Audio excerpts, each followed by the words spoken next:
মাননীয় স্পিকার, কিছুক্ষণ আগে আমাদের সর্বশ্রদ্ধেয় মাননীয় সাংসদ আন্দালিব রহমান পার্থ যখন বক্তব্য দিচ্ছিলেন, উনি যখন বললেন যে সংবিধান যারা ছুঁড়ে ফেলতে চায় তাদেরকে স্বাধীনতা বিরোধীর সাথে উনি অ্যালাইন করলেন, ত্যাগ করলেন মাননীয় স্পিকার। এবং তখন ট্রেজারি বেঞ্চের সম্মানিত মাননীয় মন্ত্রী যারা ছিলেন তারা সেটাকে টেবিল চাপড়িয়ে সেটাকে সমর্থন দিলেন। মাননীয় স্পিকার, গণতন্ত্রের জন্য যিনি আপোষহীন লড়াই করে গিয়েছেন বেগম জিয়া, উনি বলেছিলেন যেদিন জনতার সরকার প্রতিষ্ঠিত হবে, যেদিন এই পার্লামেন্ট জনতার সরকারের কাছে যাবে, এদিন এই সংবিধানকে ছুঁড়ে ফেলা হবে। ট্রেজারি বেঞ্চের যে মন্ত্রীরা ছিলেন তারা দীর্ঘদিন, তাদের সারা জীবন তারা বেগম জিয়ার সাথে রাজনীতি করেছেন।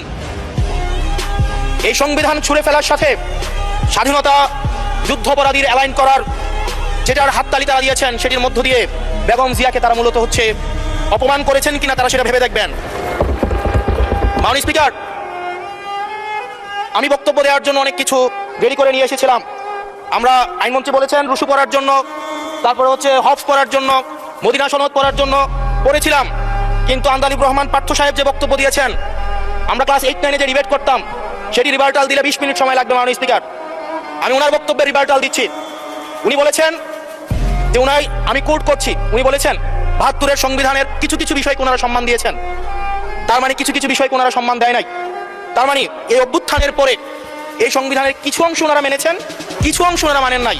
ওনারা কেবল ওই অংশটাই মেনেছেন যে অংশটা ওনাদের পক্ষে গিয়েছে, যে অংশটা ওনাদের বিপক্ষে গিয়েছে এই অংশটা ওনারা মানেন নাই।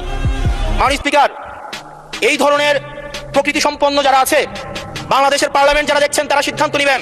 যারা কখনো কখনো কনফর্মিস্ট, যারা কখনো কখনো রিফর্মিস্ট, তারা মূলত অপরচুনিস্ট। এখন আমি সংবিধানের কিছু কিছু ধারা মানবো, কিছু কিছু ধারা মানবো না। আমি কখনো কখনো সাংবিধানিক, কখনো কখনো আমি অসাংবিধানিক। মাননীয় স্পিকার, যখন ডক্ট্রিন অফ নেসেসিটির প্রশ্ন আসে, মাননীয় স্পিকার, এই এক্সিস্টিং সংবিধান অনুযায়ী যখন 7A এবং 7B বলবৎ থাকে, সেই জায়গা থেকে আইনজ্ঞরা, মাননীয় স্বরাষ্ট্রমন্ত্রী উনি থাকলে ভালো হতো। ডক্ট্রিন অফ নেসেসিটি মাননীয় স্পিকার 48-3 অনুযায়ী রাষ্ট্রপতি সুপ্রিম কোর্টের মাধ্যমে একটা এই 106-এর অ্যাডভাইজরি একটা রুল আছে মাননীয় স্পিকার। এই অ্যাডভাইজরি রুলের মাধ্যমে সংবিধানের ফান্ডামেন্টাল কোনো বিষয় কম্প্রোমাইজ করা যায় না।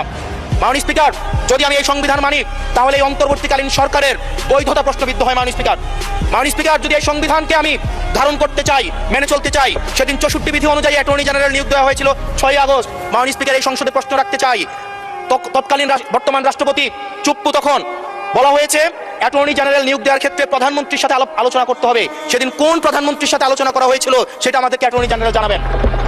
আমাদেরকে অ্যাটর্নি জেনারেল জানাবেন যেই হিয়ারিংটা হয়েছিল এই হিয়ারিংয়ে উনি উপস্থিত ছিলেন কিনা।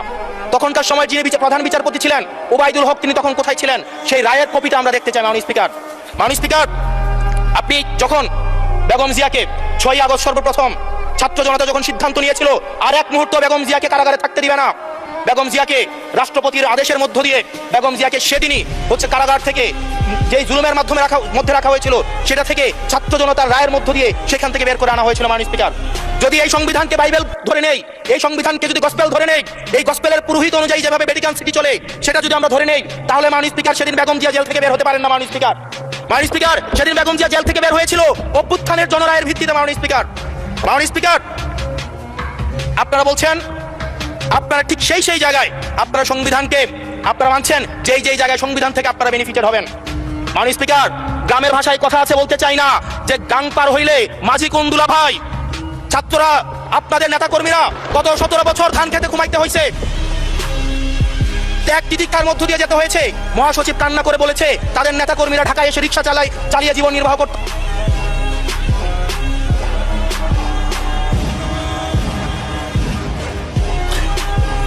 এক মিনিট বলেন।